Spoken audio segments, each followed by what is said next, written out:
Okay, let's start. Let me make sure. So hopefully you saw your events, and I released assignment number two, kind of the first main assignment. So what this one does is partly uh, kind of uh, forces you to go through the Hexaware platform. So I've often emphasized the need to actually look through the data sheets and the manuals and all. So first problem basically is uh, just forces you to do that and asks relatively straightforward questions about what some of them may require you to do a bit of web search, some of them just searching through the PDFs, which the data sheets are. I've deliberately not given you any URLs for data sheets and stuff like that because, again, visit the Hexaware website and then follow the links from there. So should be reasonably straightforward. Some of them are just things like, when you encounter a term JTAG, what does it mean? Just be curious, go check it out. The main part of this question is really I took one of the sensor which is there on this board, and I'm asking you a bunch of questions about it. Again, as you go through that that sensor chips data sheet, the answer in it just follows, maybe with some simple sort of arithmetic.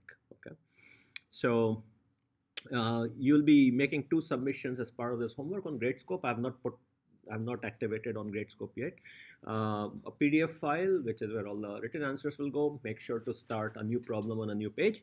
And if you haven't used Gradescope before, what it does is once you upload the PDF, it forces you to map the pages to problem number. So you'll have to go through that additional step of saying for problem number 2, this is the set of pages that exist. And the other one would be a zip file, which is where all the code will go. And the way the code is organized going to be that you'll have a folder. You'll be submitting something called assignment2.zip, which will be the zip of a folder inside which there are zip files for the different three problems that we have, which kind of build upon each other. Okay, so the first one is just getting to know the platform. Um, second, second, third, and fourth kind of are related problems, and they basically go through some of the capabilities that we've been talking about, timing, I/O, as well as the way you organize the software. So it kind of brings all of them together. Um, on the docking station, there are a couple of pins. So on the docking station, there are 3 sockets, level 1, 2, 3. So these 2 pins are both on socket 1, and basically um, you're going to hook them together with a jumper wire, which I'll you can collect from me after the class, or I'll hand some to You just need one. If you already have a wire, you can plug into those. That's good to go. Basically, the first problem, all it is doing is saying there's an incoming signal, and every time there's a rising edge on it, you have to find its time. And in particular, I ask you to report things in a particular manner. So the signal in our case is a pulse width modulated signal, essentially a waveform with periodic waveform with a certain duty cycle.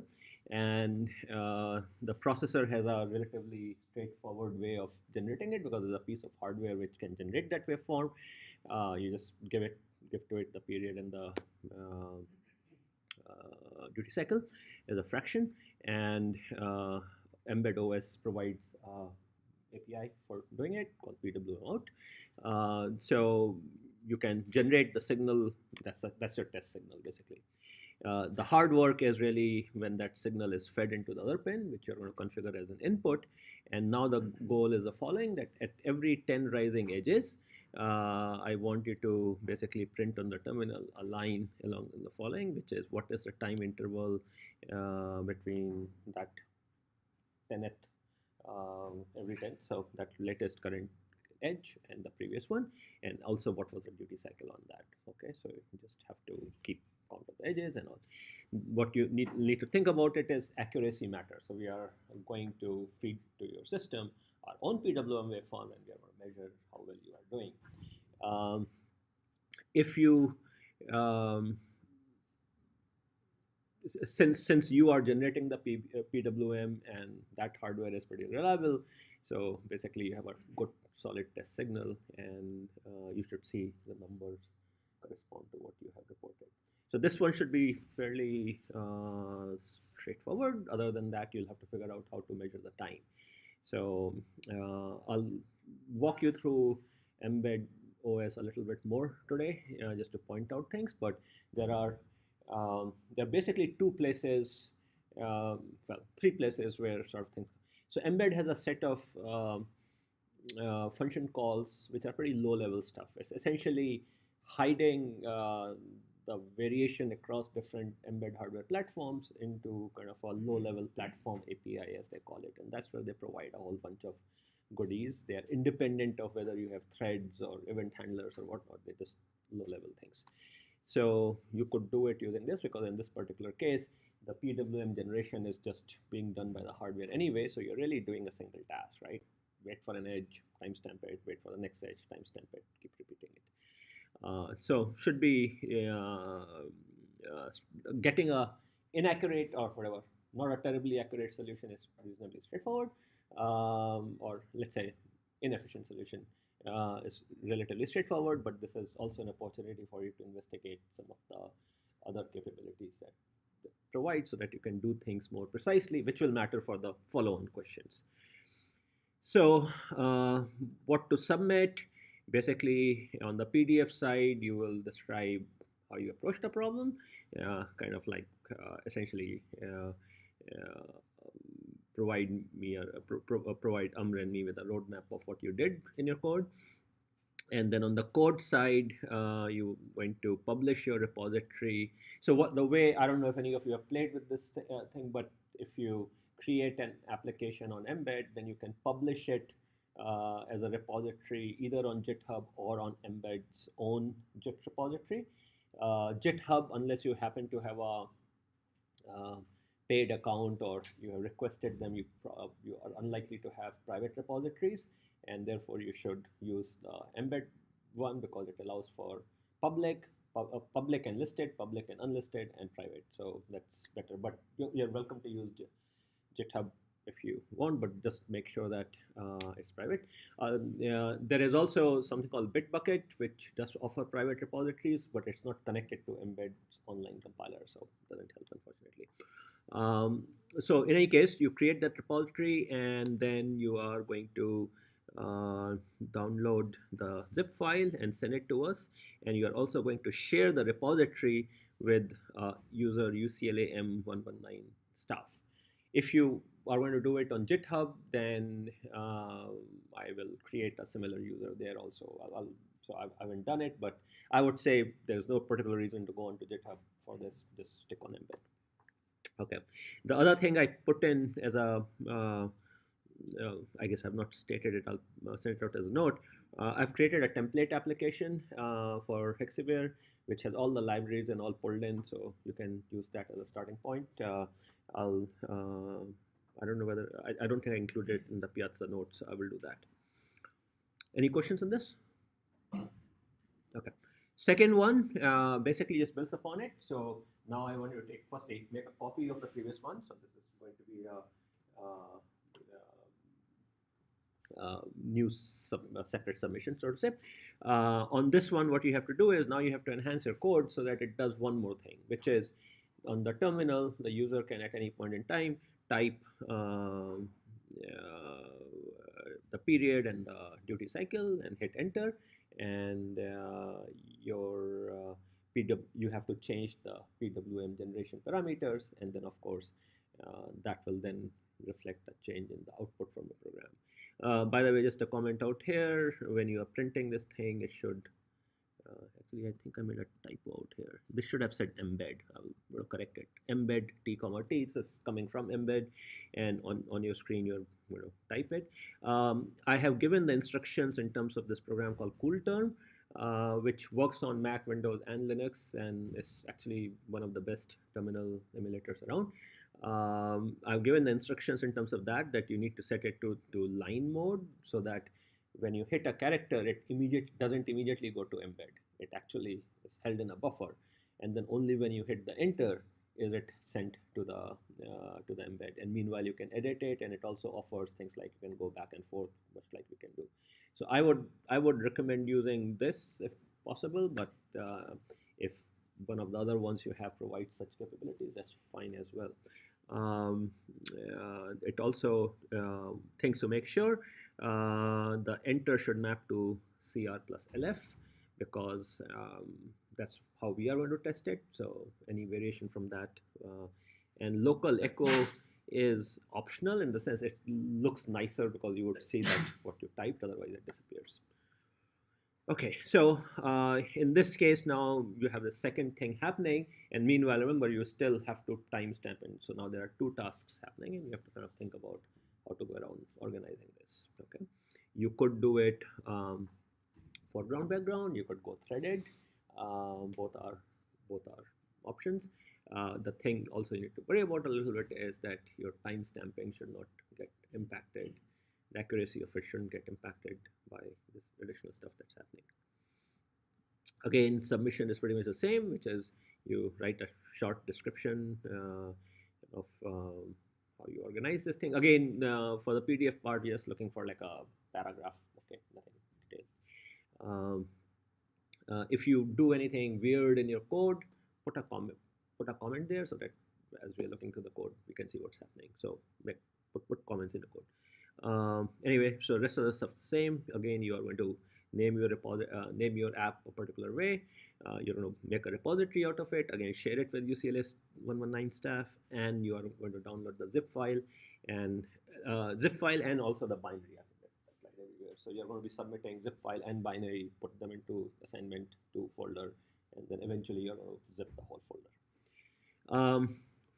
Problem 4 builds further on it, and what it now says is, so now the focus shifts to generation, and the idea now is you can no longer use the PWM hardware. Okay, so it's not simply that you can't use the PWM API from emBedOS, you can't use the underlying hardware. So no, it's not allowed that you go and look at the code and just replicate it or somehow indirectly use the PWM hardware. I want you to implement PWM without relying on that hardware processor. So you can use timers and timer related APIs and all, that's fine, but not PWM. So now at this point you have the ability to timestamp. Hopefully that was working. So you kind of have an instrument which can timestamp, and now you are switching to waveform generation mode, and now you have a third task to do, and you'll probably realize that foreground background becomes perhaps a little bit too messy. Maybe you can still pull it off. So explore things out here. You would also see that Embed offers many ways of doing the same thing. There is ticker, there is timer, there are wait statements, there is wait and thread ::wait, so they behave differently. The wait inside threads, the method wait is actually in terms of an underlying system tick, which is millisecond granularity. So there your accuracy is limited to millisecond, whereas if you use tickers and timers, you can go down to the finer timers. So read the descriptions a little bit, and I'm also again going to walk through it a little bit right now. So these are questions. They just basically build upon each other. So you start with something which is really simple, you add one complexity, asynchronous user input, and then we add this need to generate waveform and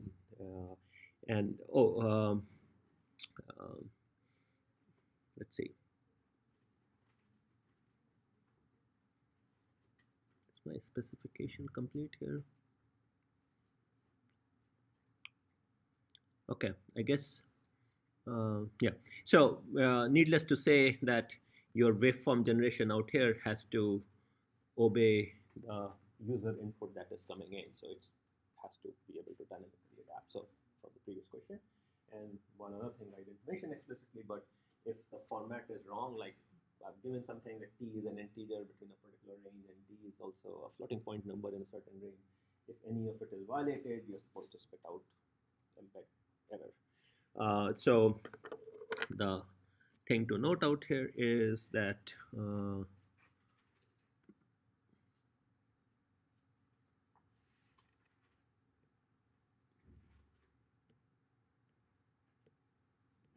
this should read this. That's the only correction. This one. Any questions?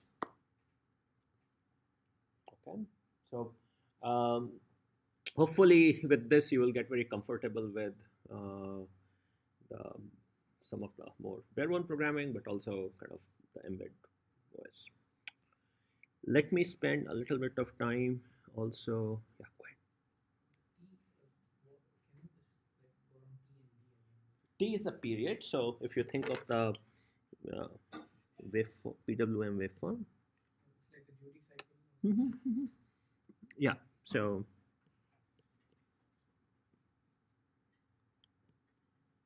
this is T, and D is equal to, sorry,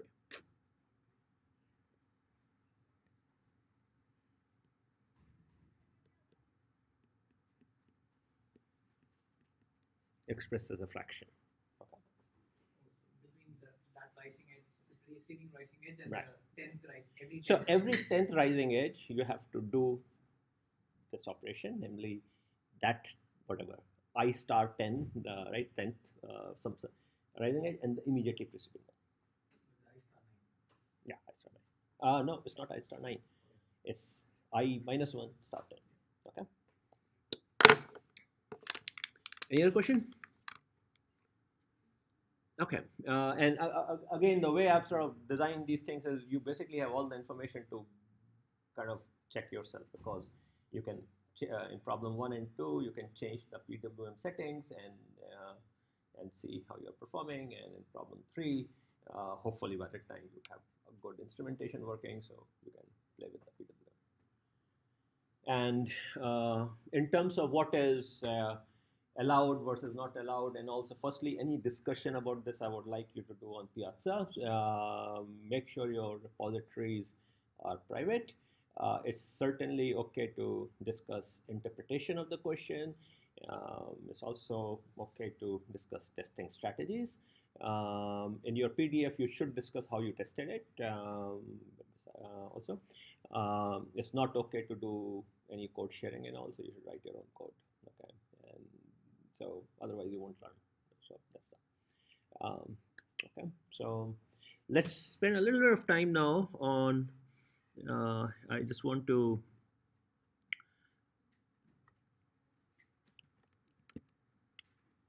go through embed a little bit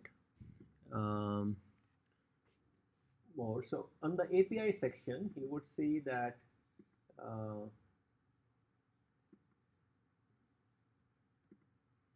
okay. So you see that the API section is divided into platform, drivers, RTOS, network socket, Bluetooth, LoRaWAN, security, and storage. Okay, these are the main sections. Last time when I was discussing multitasking and I was showing you some of the capabilities, that actually all goes under the RTOS, the threads and the mutexes and stuff like that.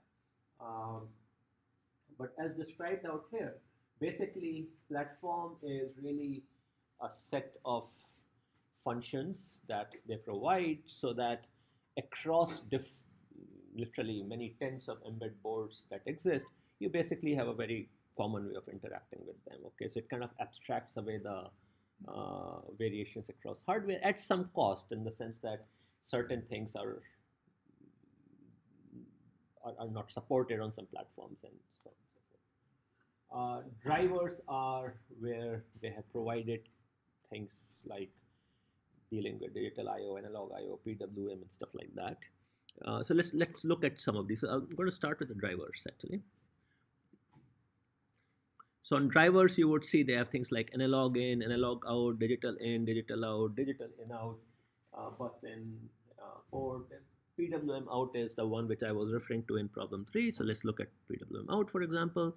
So essentially on those processors where PWM hardware of some form exists. It basically kind of takes care of um, takes care of these things efficiently. So there's basically a class within which you have functions to do various things. But the way, in a simple sense, the way it works is as in this example, um, which is so LED is the pin that they have created. So they are duty cycling an LED with a PWM out thing out here, and then you basically give it a period as in seconds and floating point, and you write to it later on the percentage duty cycle that you are after, and then it will start doing its job. So all that's happening after that is you spin the loop, and behind the scene all the magic is happening.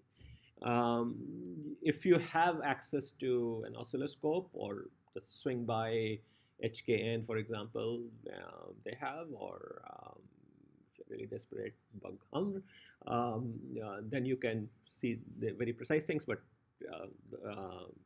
this hardware works pretty well. I tried it on. I mean, you will see a tiny bit of instability. Some of it is because the clocks on these boards vary a little bit, but you shouldn't see. What I was seeing was on a 2 millisecond period, I was seeing errors of around 1 part in around 0.002. So essentially around 1 part in 1,000 error. That's what I was noticing. So it should work out generally fine. You'll see a whole bunch of other similar things out there. A couple of some which I would like to highlight because they might be useful to you. There's something called interrupt in, and kind of the concept out here is this is their stylized way of exposing an interrupt handler. So what you are doing out here is that you by declaring one of the pins, and by the way, all pins in Mbed are given nice names, and there is a file where the pin names are defined, which again I will point it. But if you go to the Mbed code and under Hexaware, you will see that. But basically, you can attach functions to rise and fall, and these functions are basically your ISRs, interrupt service routines, and as such, they have some constraints as well, because recall an interrupt handler cannot wait. Okay, so anything which will cause it to wait is not allowed. In any case, so it says out here, warning, no blocking code in ISR, no printf, no malloc, no new, so you can't do any of those things which have a potential of failing. And if you do want to do printf, then the idea is that have the ISR put stuff into an event, into a queue, and then have something in the main code up there pick it up. Okay, so you handle it. So this is a simple example that they have given, which is now there is a ISR called flip, which is toggling the LED, and then they attach it to a button, and they go into a loop where they're flashing another LED, so doing nothing, and kind of it's working like that. Does interrupt in provide a button or something to do debouncing? Say it again? Does it do button debouncing, or would you have to implement that yourself? I think they do it, but I'm not 100% sure. The other thing is that when I tried it, so uh, and I put it into that Piazza note a little bit also. Um, so first on the docking station board, they have three LEDs. They call it LED 1, LED 2, LED 3. That LED 1, 2, 3 has nothing to do with what Mbed calls at LED 1, 2, and 3. Those LED, what Mbed calls at LED 1, 2, 3 in case of Hexaware are red, green, and blue LED, which are built into Hexaware. So that's what it controls. At least I don't know whether it's a hardware problem or I'm not understanding it fully. So I'm able to control the LEDs on the board, but those LEDs are also tied to three buttons. On the docking station board, you would see three buttons called T1, T2, T3. Those I'm not able to make work this way. Okay, it doesn't recognize it. So what I ended up using, and if you just Google for Hexaware button, sorry, not Google, within Mbed search for Hexaware button, you will find a couple of applications. They make use of those touch buttons, and they work perfectly fine. So the buttons on the docking station board don't seem to work. The buttons on the touch one work fine, but they don't work using this particular API. They have a separate API for doing it. So I will still try and see if this thing can work. But in any case, if you notice, therefore my homework was designed very carefully to not require button anywhere. Okay, just because I couldn't get it to work. So and the capacitive one, you can though. That's fine. So to answer your question, debouncing, I believe they just do it without. Okay, so that was one useful thing. By the way, does anyone not know what debouncing is? You don't? Okay. So very quickly, I'm just going to let's see.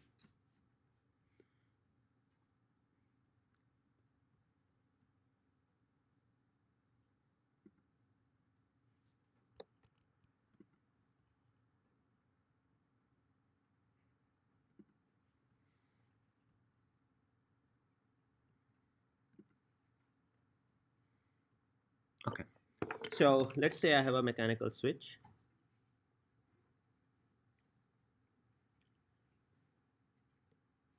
And I press it. Now, since it's mechanical, so let's say by default the signal was 0, and when I press it, the signal will become 1. So what happens is when you normally the signal is 0, after I press it, it's supposed to go to 1. But it doesn't go 1.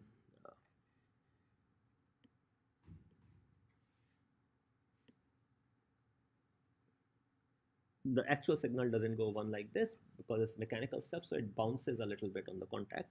So you will see something like before it stabilizes 1. And you want to make sure that you don't get multiple interrupts happening on these rising signals. So you can either get rid of it at software level or you can have hardware filter it away. I haven't noticed that issue here, so I think they are doing it someplace. Yeah.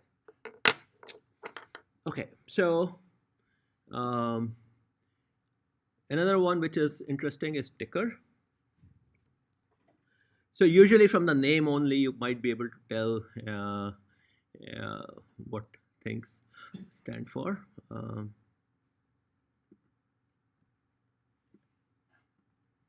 is it so slow?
Okay, the web is not cooperating, so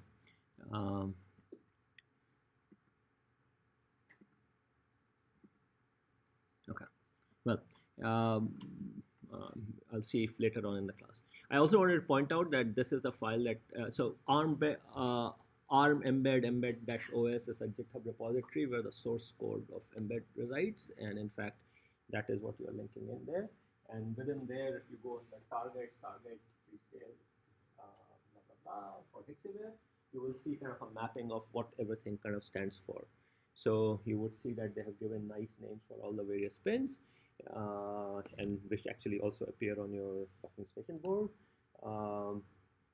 you can also see how things are defined. So like LED 1, 2, and 3 are LED red, okay, green and blue respectively. They have 3 buttons which they have defined. Those buttons and LEDs on the breakout board are connected in a bit of a weird manner. So you'll have to look at the schematics to kind of understand what's going on, but there's no need to use it unless you happen to need them for debugging. If you want to blink some LED for debugging, then might as well just use the one built into Hexaware. The other thing is, as I commented on a Piazza post, there are 3 dip switches which control what the LEDs on the docking stations are connected to. So again, if you decide to use those things for whatever reason, make sure to take a note. Yeah, so that's what's there. Let's see if it has come back. Okay, no luck. Yeah, but there are there's timer, ticker. There are 2 types of weight, which you need make sure that you kind of understand the implications of. So there is a weight which is part of the platform library, and then there is a weight which is part of the thread library. And the difference is that the one in the platform library, if you call that, then it keeps the CPU busy. In case of the thread library, it hands it over to a different thread if there is a thread ready to run. And if there is nothing ready to run, it actually puts the CPU to sleep. You would also see that there are some functions for you to manage the CPU state, as in put it to sleep. And you can also, there is a function which says, don't let anyone put the CPU to sleep. So you can kind of lock it from sleeping. In the current assignment, that issue is not important at all. I'm not asking you to optimize for power, but as the course progresses, something to keep in mind. So as you are looking for how to do these 3 problems, keep your eyes kind of be a little bit more curious, and as you encounter things, make a note for them, because these kind of function calls and all we're not going to cover in the class to the depth that you actually need to write the code for. We're kind of focusing on broader concepts there. You can also change the CPU frequency, but that requires knowing the actual processor details. I don't think they expose it as a embed function, but yeah, there are a lot of goodies there. Okay, so if no question on that side, I want to, so recapping from last time. So last time we looked at different ways of organizing the software, if you recall, and so what were the 3 ways? Well, one was single program. The second was foreground, background.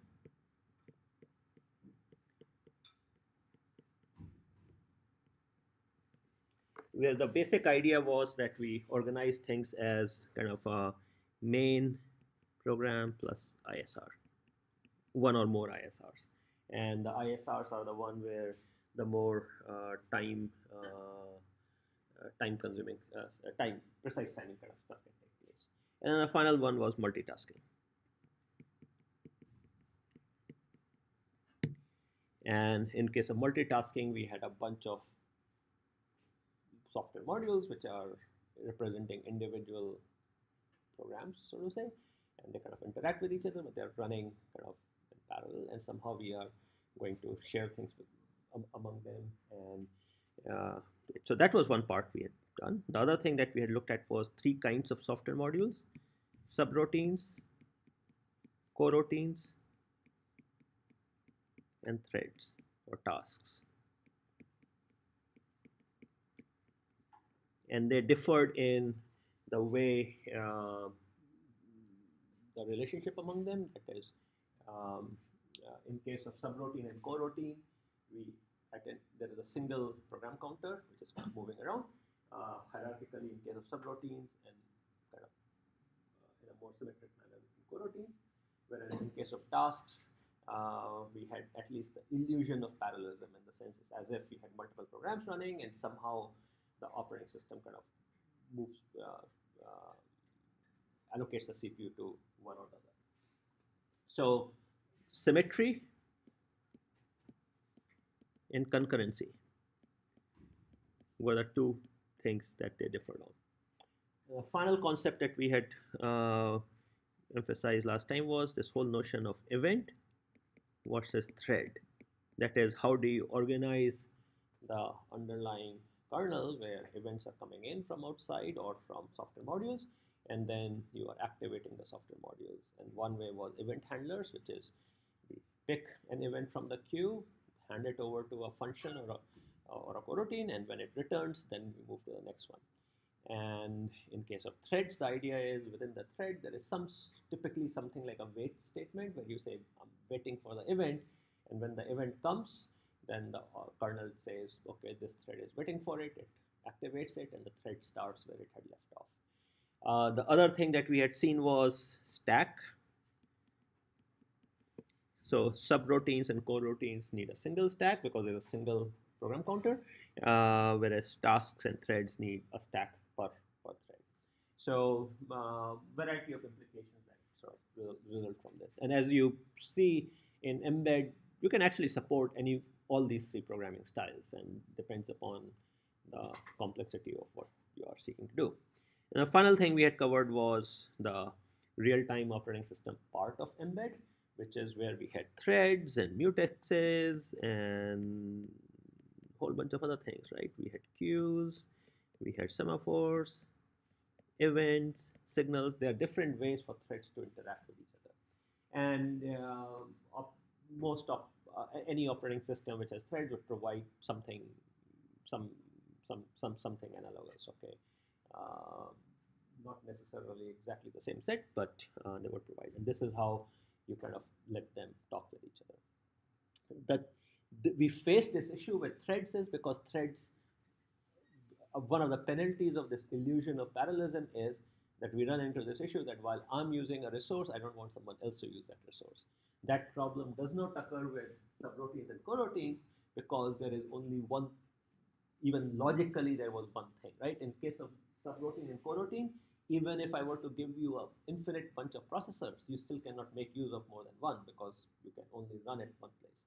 Whereas in case of tasks and threads, if I were to give you a large pool of processors, you can map a processor per thread and have true parallelism also. And so you face issues with tasks and threads, but you don't face subroutine and coroutine. So just something to be aware of. Again,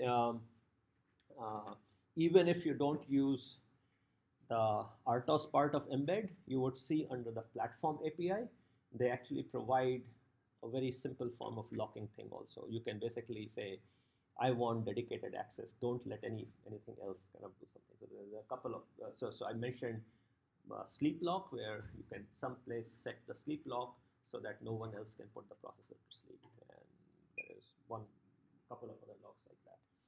So that was a big picture last time. What I want to focus now is really how to take this one, multitasking, and actually make it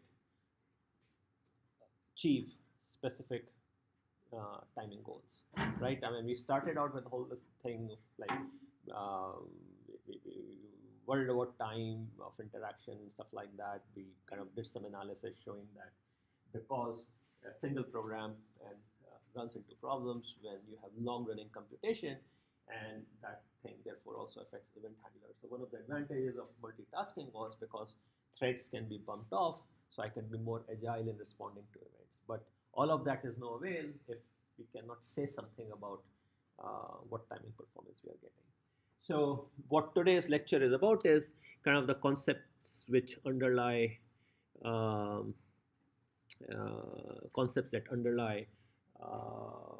how you map threads to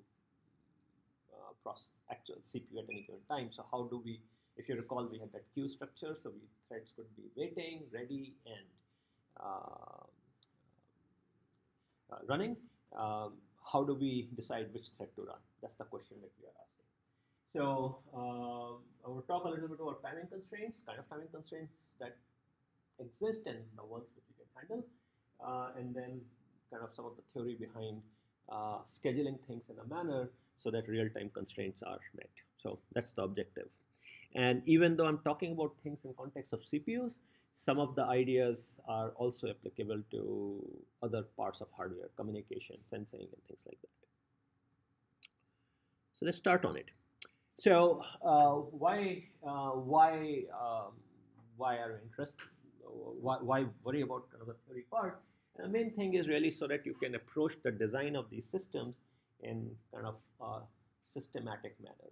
So nowadays, uh, one of one of the very nice thing which has emerged is that almost anyone can design some form of embedded system, kind of the so-called maker culture, right? That's terrific, but it doesn't scale to more complicated things or more safety critical things if you can't make assurances about it. So you probably would agree that a maker culture type approach to designing the software controlling the braking system in your car is probably not going to be a very wise idea. Okay, and we sort of face we often face these kind of issues. So how to approach these things in a systematic manner, and usually these ideas then get built into design tools so that when you're designing these systems and all, the tools can help you analyze your software. Is it safe? Will it fail? Stuff like that, those kind of questions. So we are focusing on just one specific part, timing of it, but timing part, but you can imagine the same kind of questions about other things, power, security, all those kind of questions. So ad hoc approaches are quite common. It's kind of a maker culture, the hacking culture, uh, but sort of for more industrial scale design, you have to be able to say something about the software you're writing. Uh, the other thing is optimization often comes with trade-offs in terms of some of these other equally important characteristics, namely safety and security and things like that.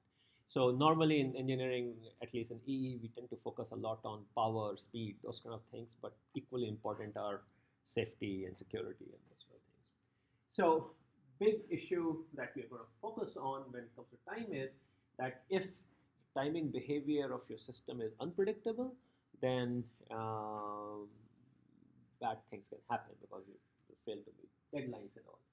So what may happen is system may work fine for a while and then fail very badly.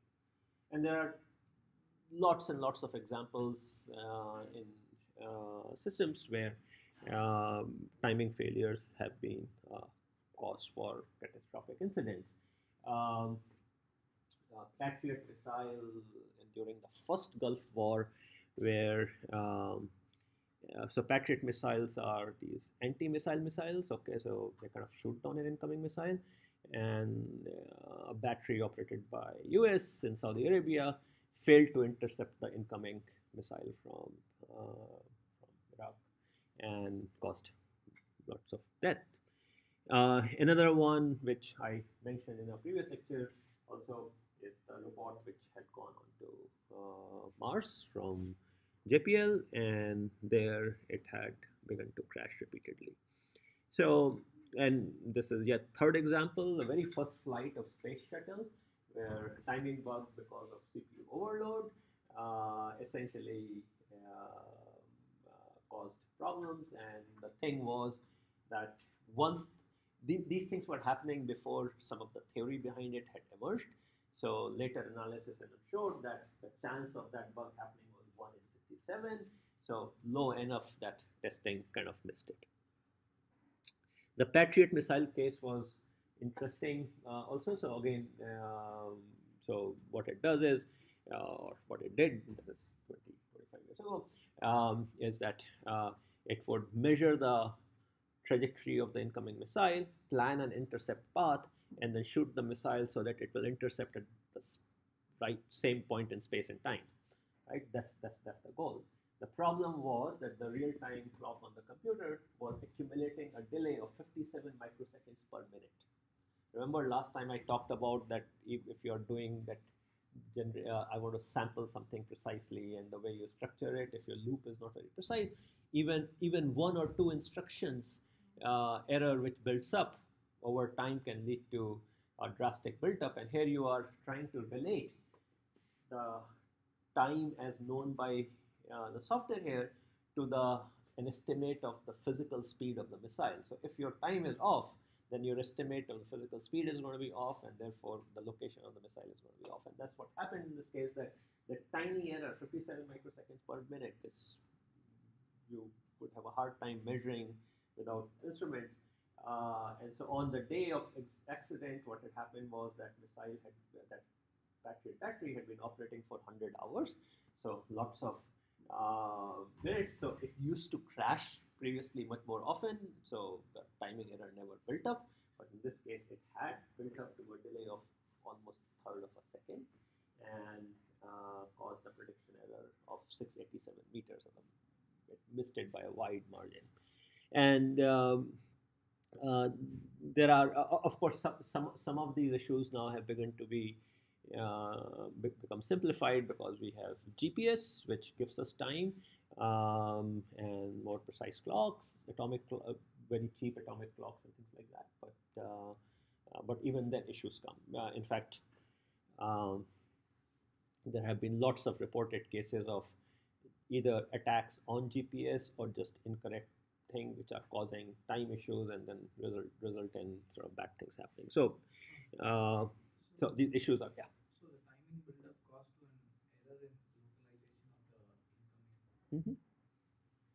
Like how does it translate exactly to the? Because I think time is t, but in reality time is t prime. Okay, so I'm aiming for a particular place, thinking that's where it will meet, but in reality it's not. So the problem is arising, if I was living in my own isolated world, then what my notion of time is doesn't really matter as long as it advances. The problem is that if I have to do something with you, then we better have the same concept of time. So the physical world, that incoming missile's notion of time is the way physics has defined it to be, whereas Patriot missile battery was operating on a slightly different notion of time. Okay, so and there are many other cases like these. Okay, I'm just gonna pick a couple. So fundamentally, then the issue boils down to is that we really want to be able to do things while having good synchrony with other computers, with good synchrony with the actual physical time. That is, if like for example, in this homework we are saying the PWM has a certain period. Now, unfortunately, you don't really have a choice but to say the processor has a certain clock speed. Anyone remember what's the clock speed of Hexaware processor? 120 megahertz, right? Except that, how do you know it's 120 megahertz? The data sheet says it, but it's a physical oscillator, right? It could be 120.001, and that 0.001 over time can kind of catch issues. So it's certainly possible, for example, when we are grading things, we have a different unit, and so you may genuinely be counting the right number of clock cycles, and we may not see it that way, right? So obviously, certain margin can just arise because clocks differ. So back out here. So we need to be able to coordinate. We need to with the physical world. We need to be able to coordinate with other computers, and then finally we need to be able to meet deadlines, right? I mean, deadlines is how we meet with other things, right? I mean, if two robot arms have to sort of come together, then they will say, okay, we are going to be there by this time, okay, so that they can pick that fragile object together. And so it's very important that we be able to meet deadlines. So the question then translates into is that sort of two separate questions. One is, how do I have a good sense of time? So that's the problem of time synchronization. Okay, and the other one is meeting deadlines, right? That is, once I have good time synchronization, that is, I have a good sense of time, then I want to do things so that I meet deadlines. So that's the latter question is what we are focusing on out here. Okay, so this is what we are focusing on. So that's fundamentally the problem that it arises. If I was mapping one task to its own processor, then all I needed to do was to make sure that the processor was fast enough. But that's not what we are doing. We are taking multiple tasks and putting them onto the same processor, so we are sharing. And so the operating system will have to kind of shuffle between them. And so question becomes, can it do it so that it can satisfy the deadlines that each one of these tasks may have? Okay. So there are many variants of this basic problem that you might imagine. Firstly, do I know the set of tasks, or is it that the set of tasks keep changing? Um, how many processors do I have, single or more than one? What kind of tasks do I have? Sometimes I have tasks which are one shot. They come, they have to meet a deadline, disappear. I'm done with it. Okay, it could be that incoming missile, I need to shoot it down, but it's gone, it's gone. I may have repetitive periodic tasks like samples coming from a sensor, let's say from a camera, which is just grabbing a new image every so often. Or I may have repetitive but aperiodic. Okay, so they're coming, they'll come more than once, but not exactly periodic. Um, Many examples of these. For example, it could be sending you packets to process, and you are across the network, and the network gives variable delay. So you are going to see packets arriving at some average rate, but the rate may vary from over time depending upon what's happening in the network. Then the other one is, do I know the arrival times beforehand? So it could be that things are periodic or aperiodic, but I simply tell you in advance they are going to come at this precise point in time. And if so, my life again hopefully becomes easier. I can work out a schedule.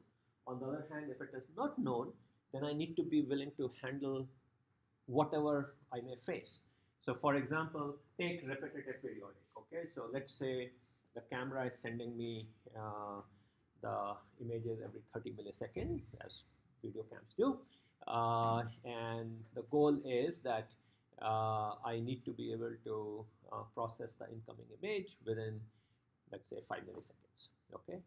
Now, if I were to tell you that precisely what time in terms of our global time those frames will arrive, then I can set aside CPU time for it. But otherwise,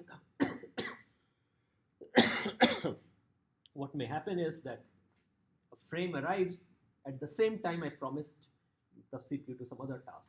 And so now the arriving frame will have to wait, and I will miss the deadline. Okay, so temporal behavior of the tasks. Are the tasks stateful or stateless? What I mean by that is, if let's say some sensor sample is coming in, I process one sample. So these samples represent the task, right? Repeated invocation of the task. So one sample came in, I process it. Next sample comes in. Does its processing depend upon what I previously did? Okay, or does it not? If it depends, then I have to have some memory. And that means that the new sample cannot start until the previous sample finishes. On the other hand, if they were independent, then I can send them off to different processors and have an easier time. Dependent versus independent tasks. I may have two tasks which may never share any resource, exchange any information, or it may be that they interact either by sending message from one to another, perhaps through a queue in embed, or maybe they use the same resource, like maybe both of them need to use the Bluetooth radio. And so if one is using it, the other has to wait. And all those kind of things can affect the ability to meet deadlines. And then finally, preemptive versus non-preemptive. Can the operating system stop the task at any time, or can it only stop when the task lets go of it? That obviously would also have implications in terms of a deadline. So the variety of these things exist. Not all of them are solvable, but some reasonably interesting subset of is, and that has resulted in the operating systems having certain capabilities that that let us make use of the theory to do things. So before diving into how to do the scheduling, want to touch upon a little bit on what kind of timing constraints that one faces generally when designing with these systems which are interacting with each other or with the physical world. So very broadly, you can think of timing constraints as following into two categories. One, which are constraints on the performance of the system you are designing. So for example, it might be a constraint along the line that from the point you get an event, you have to finish processing it within a certain time. or that you should be able to handle sensor data coming at a certain rate, like video frames at every 30 milliseconds. And then there are constraints which are behavioral constraints. Okay, they are actually constraints about the environment or assumptions about the environment, right? Which is I'm going to design a system assuming some certain things, like I'm going to assume that the camera is not going to send me video frames that faster than 30 milliseconds every 30 milliseconds. So that's one way of looking at it. Is the constraint on the system you are designing, or is the constraint on the environment? A second dimension is what type of constraint do we have? There are broadly three types of constraints. There are constraints which are maximum constraints. They basically say that this time can be at most this. So for example, no more than 1 second can elapse between two things that I do. Okay. So for example, I was talking about coordination, right? I mean, two robots together picking up a fragile object. So there we might say that the two should touch the object within a few milliseconds of each other, because otherwise the forces will be imbalanced and the object will be destroyed. Okay. So that's an example of a max constraint on across the two robots, and you can imagine sort of other examples like this. Minimum is that no less than a certain time should elapse between two events. Can you give me an example of that? A minimum constraint? You probably spot an object and break within this much time so that it stops. That would be max.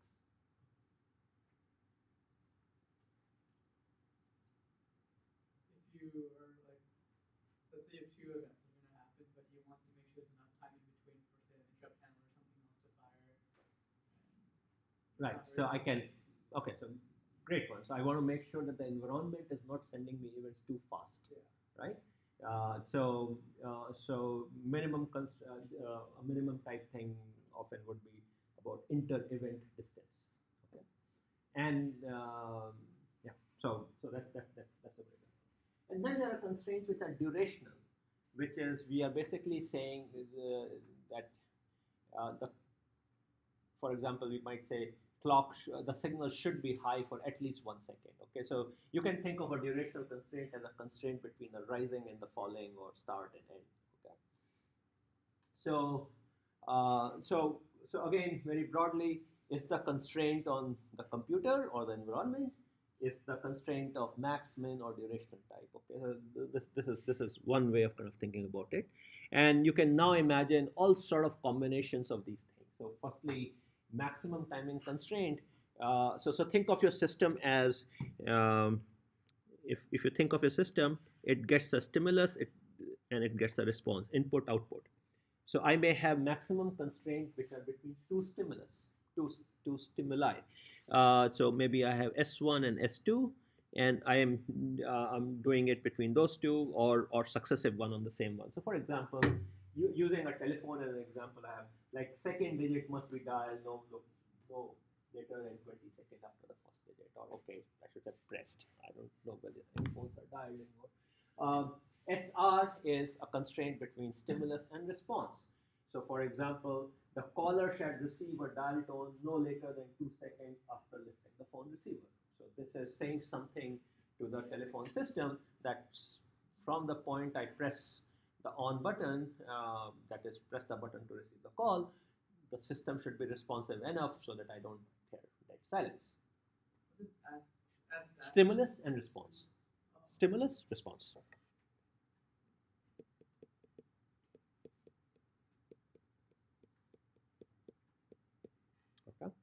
So stimulus to the system, response from the system, and vice versa. Stimulus to the environment and response from the environment. RS is something from response to so a max time is allowed between the system's response and the next stimulus from the environment. So I do something to the environment, and then I am saying environment must give back its response within a maximum certain time. So for example, after receiving the dial tone, the caller shall dial the first digit within 30 seconds, because otherwise we have no way of knowing that whether the person disappeared or not. RR is response. So for example, after a connection is made, the caller will receive a ringback tone no more than half a second after the callee has received the ringtone. So this is saying something about the two parties interacting with each other. And these are just examples. You can, in any given setting, you can kind of think of these, and there are minimum counterparts of these. Again, minimum between two stimuli, between stimulus response stimulus, and response. So all these kind of examples that you might imagine. And then real life often is a lot more complicated. So you may have very complicated timing constraints which may combine a whole bunch of these things, like two responses, R1 and R2 should be heard within something, but not so much. If you have ever looked at timing diagrams of processors or chips or systems, they have all sort of arrows going all over the place and all, because the timing constraints are often quite complicated and dependent upon each other. Now, unfortunately, all in its full complexity, handling all these timing constraints in context of scheduling of tasks is super hard. So people who design interfaces and all deal with these things, and there are tools and all for doing it. But when we work with scheduling within operating system, we have a lot simplified model of the kind of timing constraints we are going to handle. And in particular, pretty much the thing that we kind of depend upon is some combination of stimulus response, which is we are basically going to say from the point the task is activated, it must finish within a certain time. So max constraint on meeting a deadline. And the other thing is we'll place a constraint on how often the task can be activated. That is, we are going to make an assumption that the environment is not sending us tasks faster than a certain rate. Okay, so that would be what kind of constraint? Environment not sending us something faster than a certain rate, right? So two stimuli are separated by a minimum amount, right? So or are exactly something. As a periodic, we'll say it's exactly t. Okay, so we are going to limit ourselves to a much simpler model than what exists. So if you look at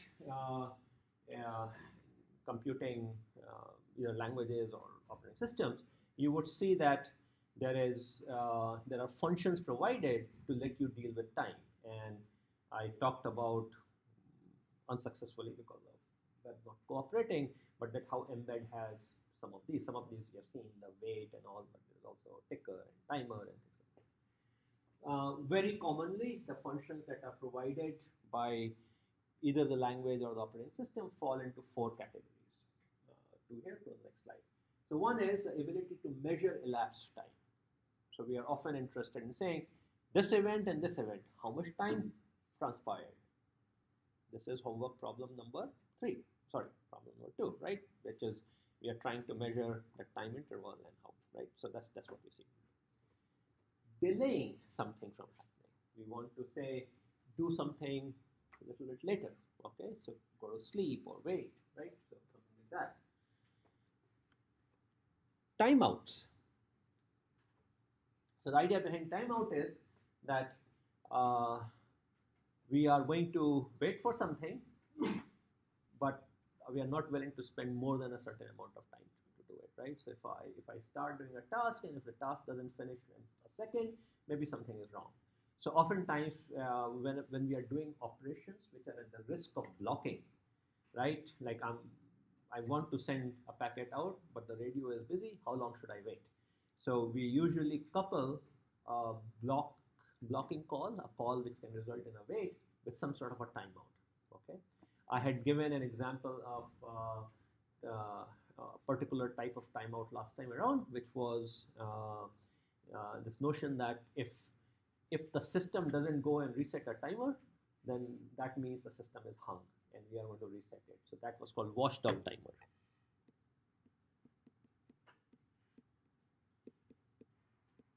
And that's basically a hardware timer, which the idea is that it expects the system software to go and reset it within some time t. And if the system software fails to do it, then the hardware assumes the software is hung and it resets the whole thing. So that's an example. And then finally, deadlines. That is, we have a task which just got ready, and I need to make sure it finishes by a certain deadline. So rest of this lecture after a little break, we are going to focus on this one. Okay, that is how do we meet the deadlines. So let's take our 5-minute break and then we are going to restart.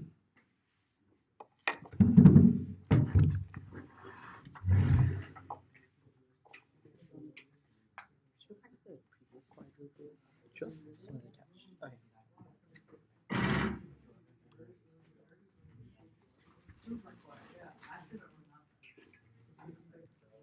Sir, Yeah. are you available to call me at Hexaware? Because my Hexaware hasn't arrived since I have ordered. Mm-hmm. So can I borrow one for the homework assignment? Sure.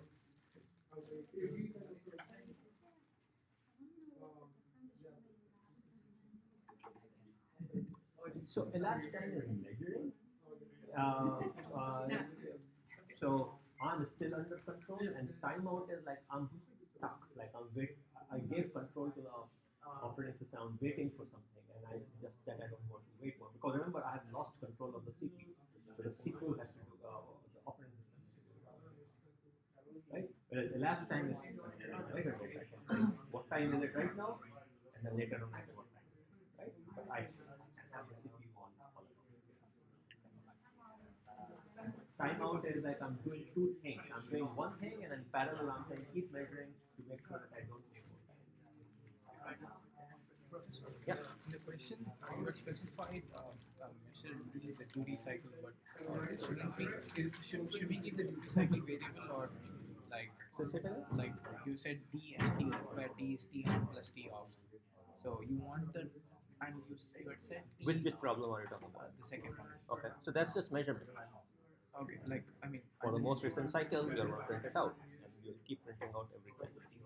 but aren't we feeding a constant Yeah. signal like But your measurement may not be right. I mean, so if you see variation, that means there's a software problem. okay. Right? So So you'll probably not see the exact value. There will be some variation. Okay, like even if we take it between the first cycle or the second cycle, the timing between the on and the off might be different. Is what you say, right? Yeah, because you are measuring it using some imprecise timer setting also, right? So the idea is you'll have to probably put some effort to get it accurate. Yeah. Actually, I mean, problem 2 should not be that hard. It becomes harder when you move to problem 3. Within the confines of problem 2, a single program, and you can keep measuring it all the time, and you can get it down to one instruction level accuracy, right? The problem though is your CPU will just be busy doing that. Okay. So if you also want to be efficient about it, that is, you want your CPU to go to sleep, then you have to do something. So I guess I could have made the problem more challenging by saying that it's accuracy and CPU utilization or power generation. But I'm not doing that. So you could use more nice solutions.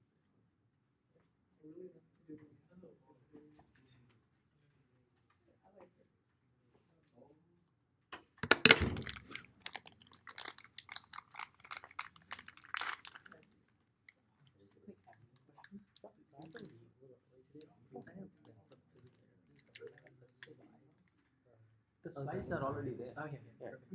Yeah, slides. I put them last week. Perfect. Sure.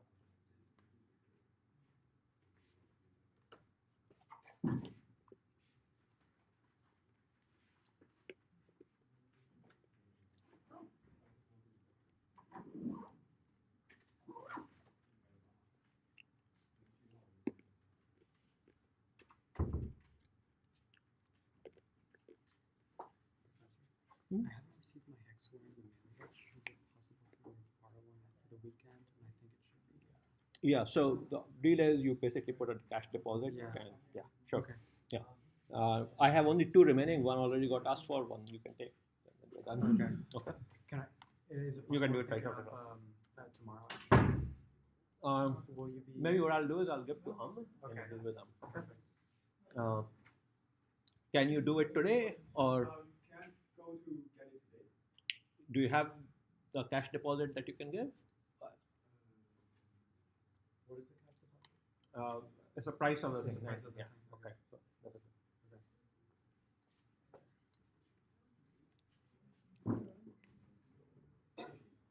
So what I'll do otherwise is I'll give the 2 units to Amr and you can collect from tomorrow. Unfortunately, because of ARR, I'm going to be tied up there. Actually, hang on a sec. You are not the one asked. You asked. You already took. Okay, so yeah, so I'm sorry, you already took. So there are 3, and no, everyone else is set with Hexavir, right? Okay, 4.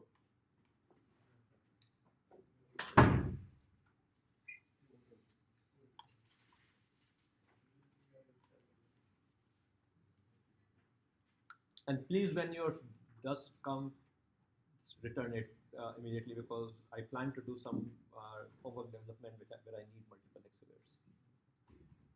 Not immediately, but. Do you want to make any announcements for tomorrow? Huh? Yeah, so bring the hardware. Yeah. I hope I have time. Yeah, when are we gonna program the Raspberry Pi? Next thing. But I have to. The part I'm trying to work out is the Bluetooth connection. So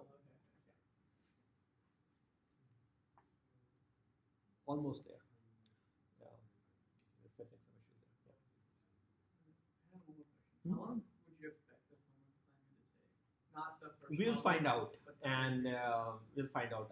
Unfortunately, a challenge for me on this one also is that the student background has been a highly variable thing for us. So I would ask everyone how long it took. Okay. We have grad students and undergrads. We have grad students from different backgrounds. So and also I guess CS33 has kind of deviated away from the things I was expecting. So I have a high degree of uncertainty about it. And what we may do is, I guess originally we had whatever 1 short and 3 long kind of thing. I may recalibrate that based on how things go this time. So let's see. Do your best and come and bug us. Don't kind of use Piazza. Ask questions. So. Okay, let's start on. Okay, so what's the model we are going to go with? So we'll go with really the simplest model that you can imagine. So I have a set of tasks. Think of them as function handlers for sensors. Okay, sensor data. These tasks are invoked at some period. So task tau1 is invoked every time t1, task tau2 every time t2. So they literally are, think of tau1, tau2 as functions, and t1, t2 represent the periods of those different sensor sources, right? So microphone and accelerometer and gyro and whatnot.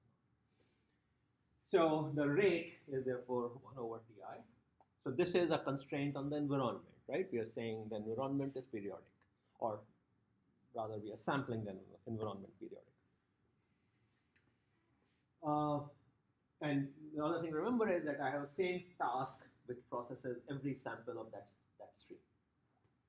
Time of the first request of a given sensor sample is unknown. Okay, so think of it like the phase, right? I mean, if this was t equal to 0, and the tasks are coming periodically every time delta, what we are saying is we don't know what this is.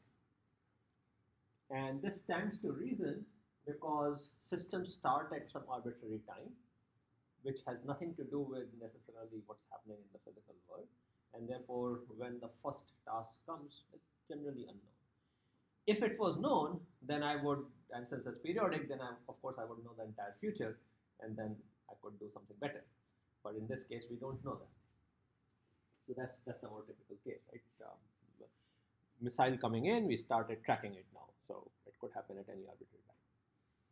Run times, C1, C2, Cn, are known. And more importantly, we are going to say that these are the worst case execution time.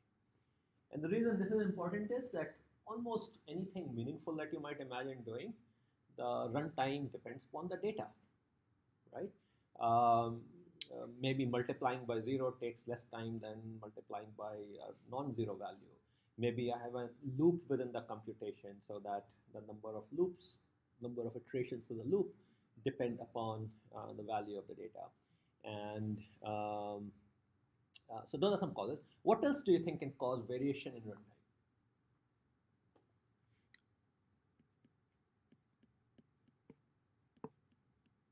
So one thing I said data value. What else do you think can cause variation in amount of time a function takes on a CPU? Interrupted, and then the state gets back to the No, because during interrupt, I'm not. You're kind of right, but that's not the way I'm want to phrase the question. So what you are focusing on is the time it will take according to the wall clock, because interrupt came and stole away my time. That's not what I'm looking for. What I'm looking for is how much CPU time would I need to execute this function? What will cause variations in that? Is it one function that's like written on different CPU? Is that what you're asking, or No, one function running on a CPU, same CPU. So one thing is that if the argument to that function differed, and something inside the function depended upon that value of the argument, then it may take different time. Very good example, maybe I'm compressing an image, and if the image is something really simple like flat black, it will compress very quickly, and if it is a very complicated rich image, it will take a lot more time to compress. Okay, so that's an example where data value matters.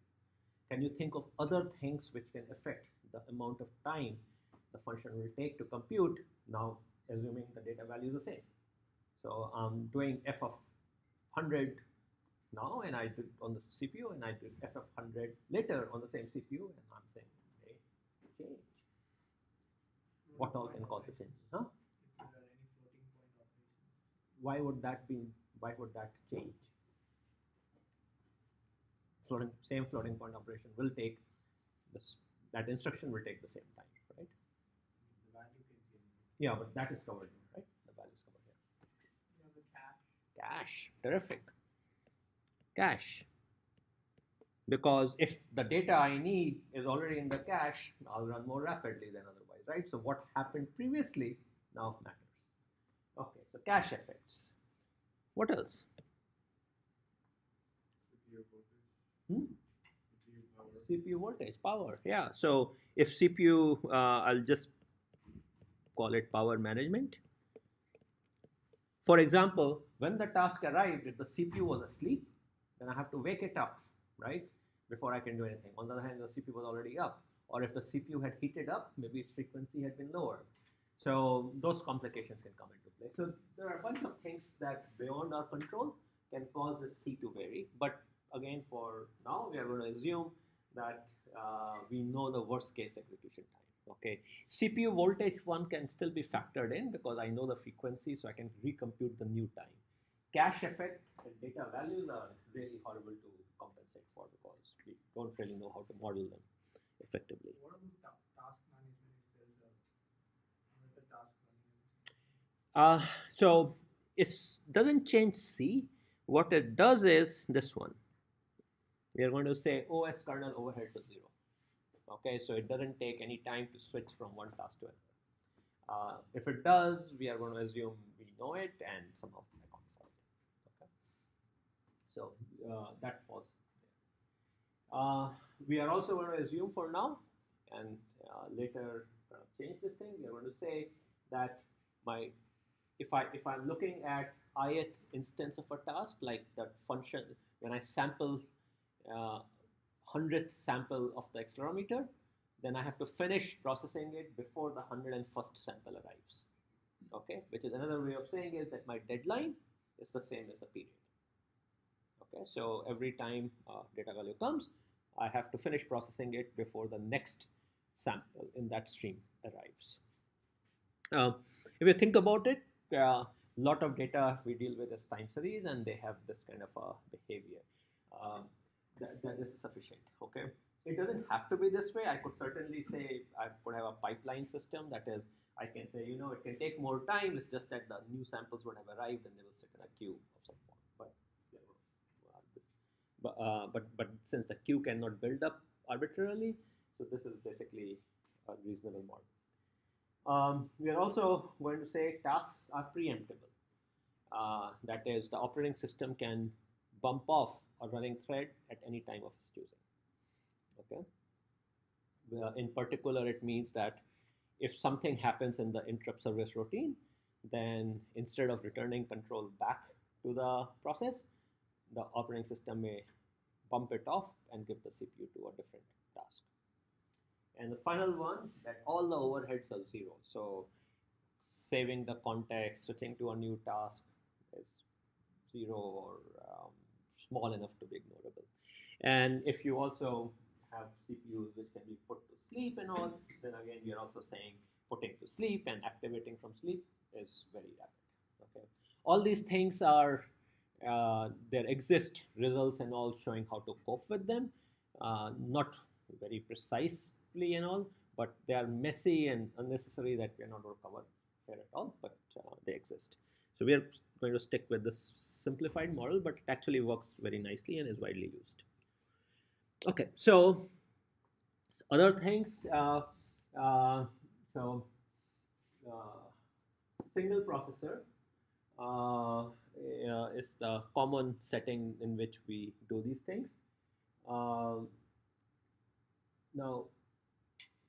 one question which comes up is what kind of operating system we are dealing with.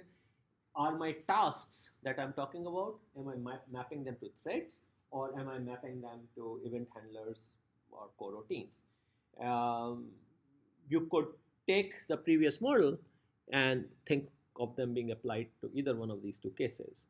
We are going to kind of focus on preemptive threads, so that's kind of going to be our focus implicitly. Other issues that one has to worry about is question of address space. This has something to do with the hardware, which is, am I running on a CPU which has virtual memory? Anyone could anyone comment on what is virtual memory? Actually, how many people know what virtual memory is? Okay, roughly half the class. Okay, someone wants to explain? Okay. So physical memory, the actual memory, hard memory that you have is not visible to the actual user because it could be highly fragmented and it's not contiguous, but you will need contiguous memory access. So you have something called a memory management unit that will map it to virtual memory. That's what is available to the user, and that's what we use when you're using pointers and stuff. Okay. So yeah, you're right. So I'm going to rephrase this thing. So the goal in virtual memory is that I want to give every task an illusion as if it has its own private address space which goes from 0 to some value, as if it has its own computer, entire memory. In reality, that's not the case. In reality, I have a physical memory, and that physical memory itself may not populate the whole address space. Current computers have 32 or 64-bit addresses. Well, 64-bit addresses is a lot of RAM. There isn't any computer which has fully populated 64-bit DRAM space.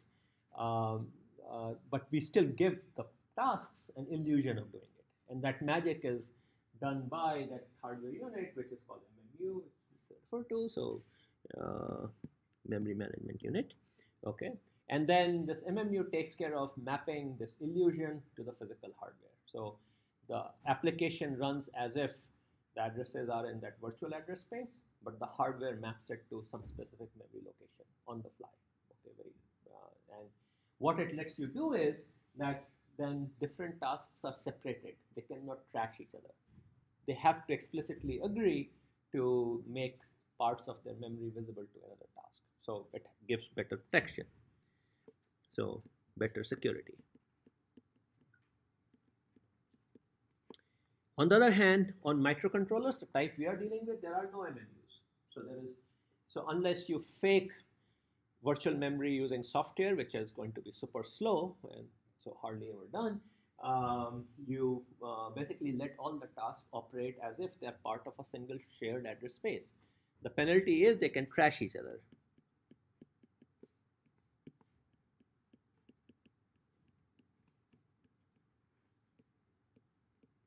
So one has to be super careful. Now there are some middle grounds which have emerged, which is you can protect select areas of the memory and all, kind of like a half-hearted MMU. and our particular processor has some of those features, but Mbed doesn't use them. Further on this protection issue is some processors have a separate kernel and users mode. So the tasks run in a less privileged mode, and the operating system works in a more privileged mode. So certain things that the OS can do, the tasks are not allowed to do, and moreover, tasks cannot trash the OS. Our particular platforms are not like that. Processes, is a term that you would see in mainstream operating systems, Linux and all, are essentially collection of threads. So a single process can have multiple threads, but they're all operating in the same address space. So each process has a separate address space, and threads within a process share that address space. So that's a very common model you'll see in Unix-like operating systems. And then also process is how we give permission. So we can say this process belongs to this user, this process belongs to a different user. So that's what's happened in general purpose operating systems. In our case, the typical MCU model, there is no separation of kernel user mode. There is no separate version of process, therefore. So all we have is threads operating in a shared address space. So with this model that we tend to encounter, what happens for us is now depending upon what choice we made. Are we using threads, or are we using event handlers, or are we using coroutines? We are not in Mbed doesn't have coroutines. So let's not worry about it.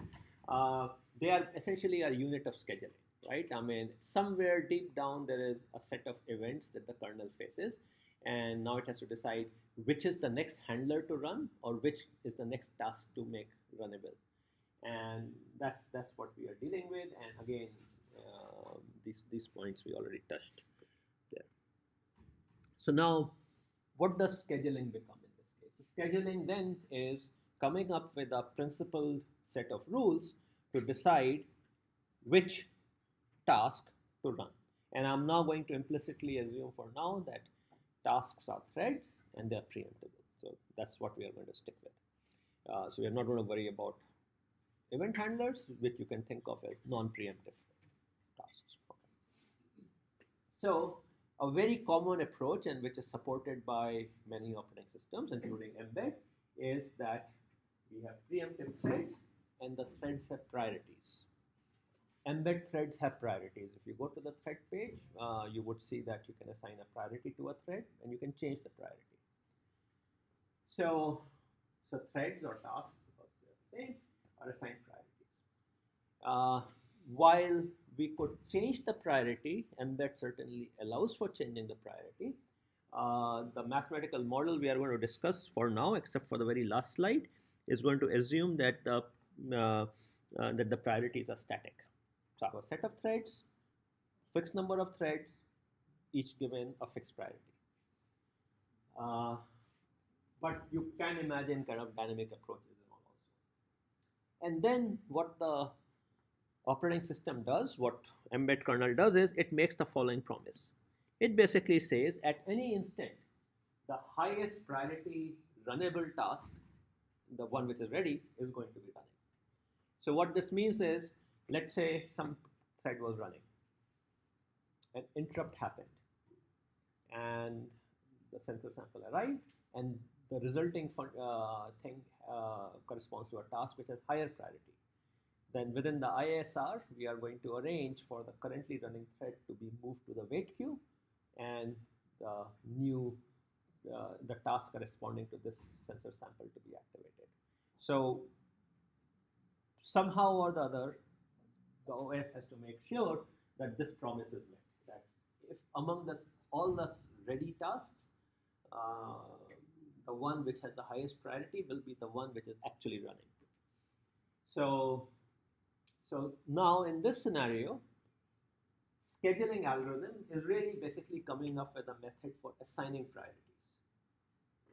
That's really what we are going to focus on, which is there a way to assign priorities so that the deadlines are all met, and what the OS is giving us a promise that it will make sure that the highest priority task is run. There are limits to this, in our case particularly, because since we do not have a separation of privileges, so the threads can do murky stuff. In particular, they can disable interrupts, and then these promises are off. So we are also, so remember the assumption we had made was threads are preemptible. Okay, so threads are therefore in our case not allowed to make use of locking mechanisms, because if they were to lock the CPU, then the OS cannot get control, and then we can't do anything. So that that's sort of assumed out here. So the goal then becomes we are going to come up with a way of assigning priorities so that the deadlines are met, or answer the question, the related question. If I give you a set of tasks and a CPU, am I going to be able to run it while meeting the deadlines? So Mbed has priorities. So last time I had shown you this picture, but sort of if you go to the web page and look at what it says, in particular, I'll highlight your attention. The ready thread with the highest priority becomes the running thread. Okay. Now, Mbed has a slight limitation. Okay. It doesn't bump off the thread at current thread at an arbitrary point in time. It bumps off the current thread only when there is a scheduling event. Okay, so either the thread has terminated or goes into some sort of a waiting thing. That is, it willingly kind of approaches the CPU and approaches the OS. Anytime it approaches the OS, that's the time for scheduling to happen. So, but there are other operating systems where we can bump off at any arbitrary point in time also. But let's ignore that limitation for the moment, although it does complicate things for Mbed somewhat. Okay, so I already have shown this thing, so we can skip it. Okay, so now before coming up with the rule, let's develop kind of an intuition for it. And also, does it matter? Do priorities matter? Now, intuitively, it would seem priorities would matter. So let's take an example. So let's say I have a task for processing one sensor, and it has a period of 50 milliseconds, and that particular function takes 25 milliseconds of CPU time.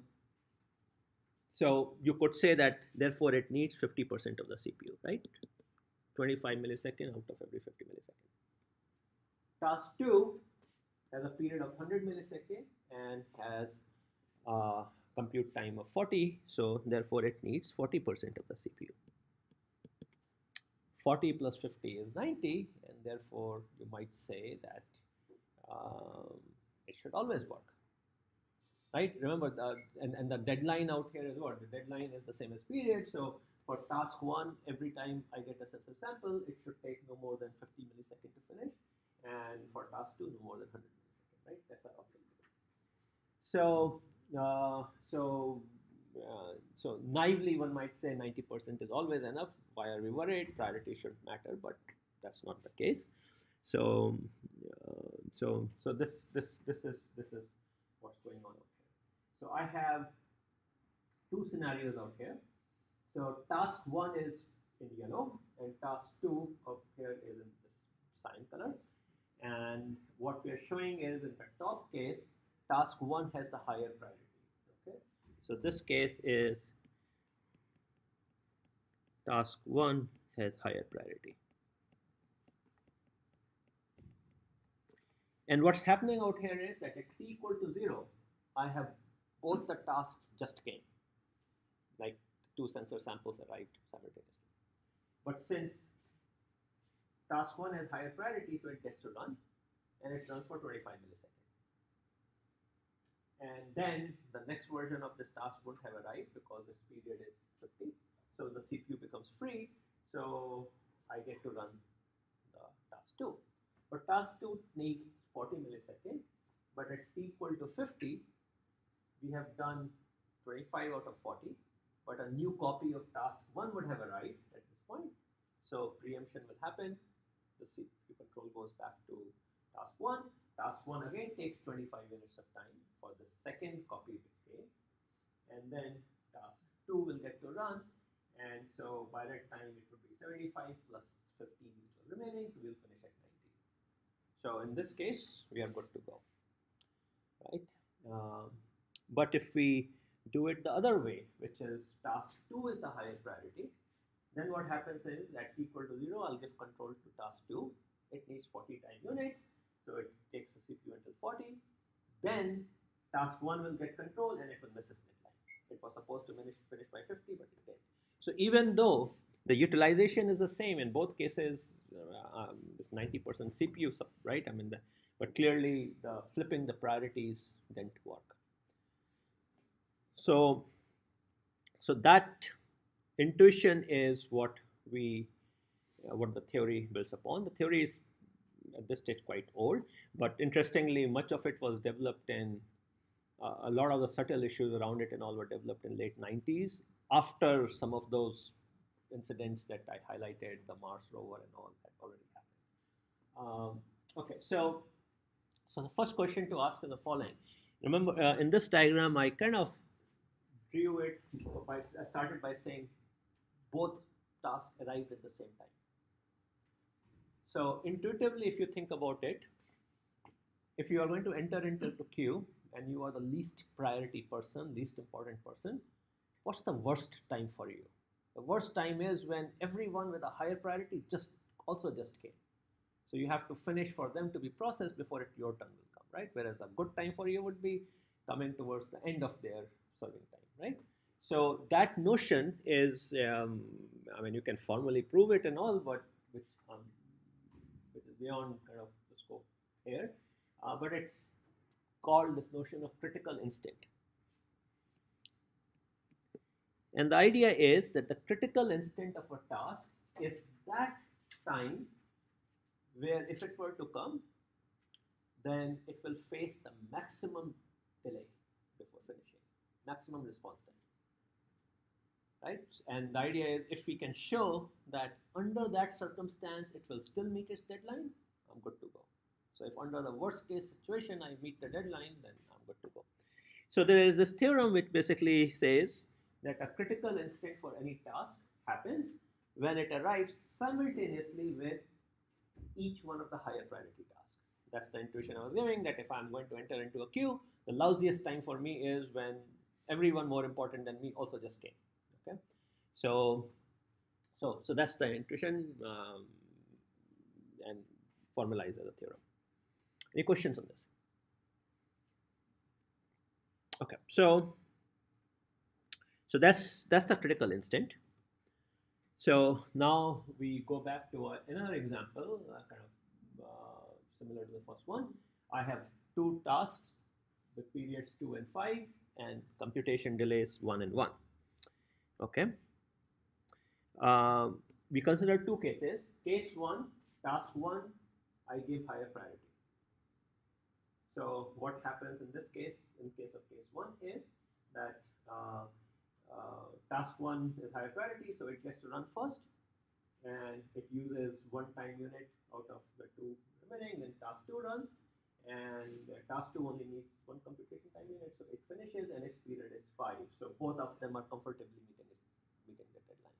And we started with the critical instant for task 1 and task 2 came at the same time. If we flip it,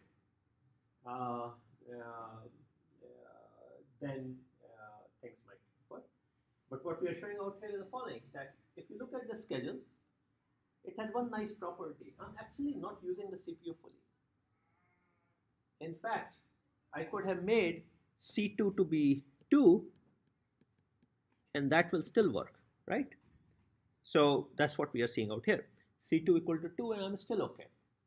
So I could have gone more further out with this priority assignment. That is giving higher priority to task 1. Not only am I able to schedule the current thing, but I could actually have done more. Could I have given more time to task 1? No, because that would have caused task 2 to miss its deadline. Task 1 to miss. Hang on a second. Actually, that might still work. So I take it back. But I certainly have more flexibility than task 2. Let's take the other way around now. Other way around, I first run task 2 and it will go up to time 1, and then task 1 runs and it finishes at 2 and just finishes. I have no laxity out here, right? So we saw it twice now, that here, while we are able to finish it in time, in either case, but in the second case, there is no slack. And in the previous example, we saw that it actually missed its deadline. What was common across the two? Well, if you see out here, in this case, task 1 had a period of 50, task 2 had a period of 100.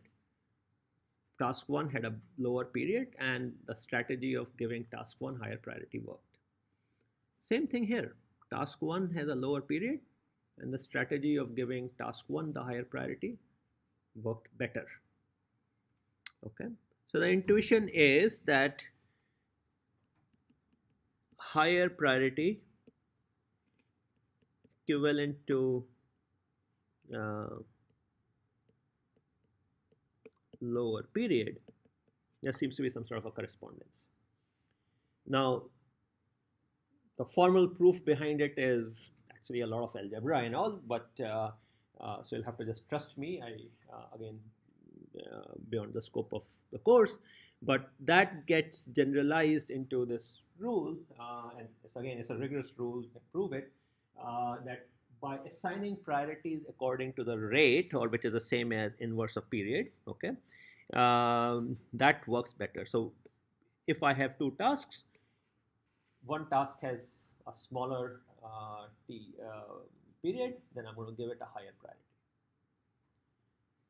So one interesting thing which, if you notice out here, computation time is not playing a role in deciding the priorities.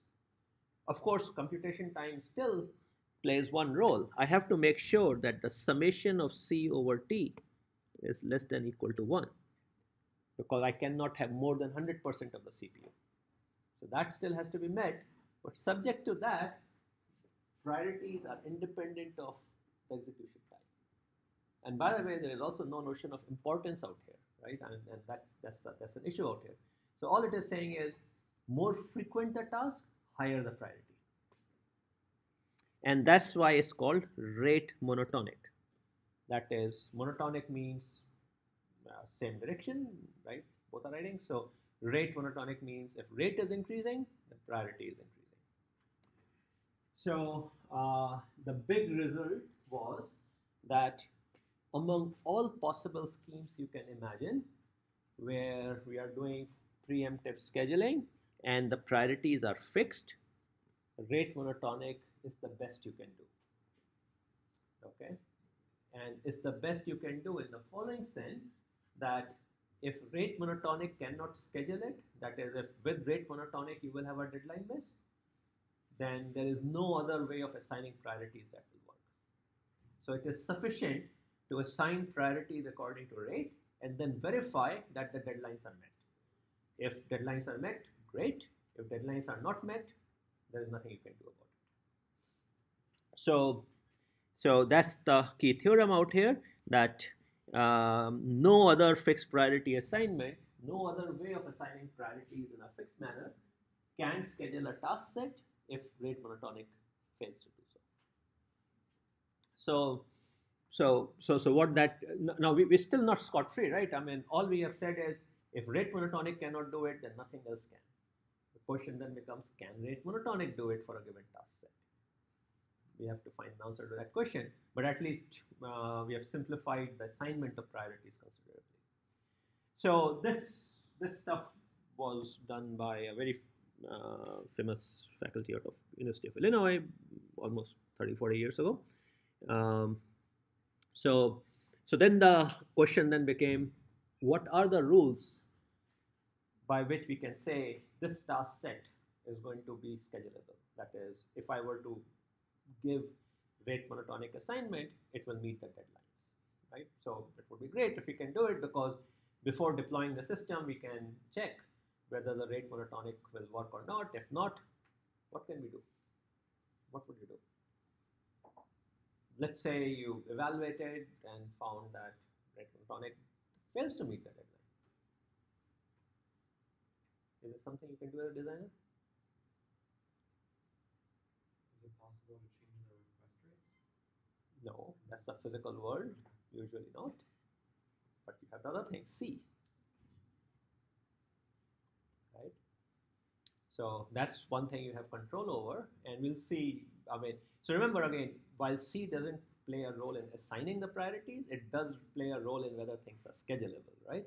So we'll basically pick a faster processor, okay, or alternative, better algorithms, right? So those would be, which again translates into essentially speeding up, lowering C. Okay, so then the question now becomes: is there a is there a rapid way for me to assess whether a set of tasks with the given C's and T's and D's will it work with rate monotonic?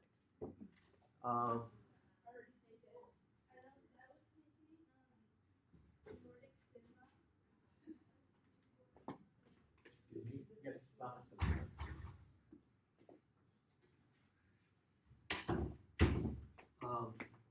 So, um, so the rule, we have to find a rapid rule for it. So the easiest way would be if there was some sort of an algebraic way of doing it, right? So the very first rule which came out was in terms of that processor utilization. If I were, remember there we knew 90% of the processor was needed. So all we did was we took the C over T ratio for each task, because that tells me what fraction of the CPU that task needs, and I add them up and I say this set of tasks needs so much fraction of the CPU.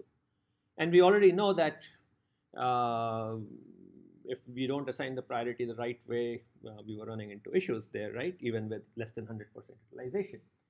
So this is the total utilization of the processor. We can lower its value by lowering C by using a faster processor. But given a processor, given a software code, there will be some value of U. And the original result was a formula about basically a result saying what values of U can be schedulable. U equal to 1 means that the processor is fully busy. So obviously U cannot be greater than 1, right? Because that means I need my processor way too slow already. So okay, I'm going to continue this thing the next time, but just want to present the main result quickly. Theorem 3 says that if my utilization is less than equal to this particular value, which is n number of tasks times the nth root of 2 minus 1, then the task set is definitely schedulable using rate monotonic assignment. Not possibly with other ways of assigning, but with rate monotonic, it is schedulable. If U is greater than this, then it may be schedulable. We have to find some way, but so it's kind of giving us a upper bound, least upper bound. It's basically saying if processor utilization is less than equal to this value, then this set of tasks is guaranteed schedulable. And if you take n equal to infinity, then this thing converges to 0.69. It's actually log of 1 over e, I think.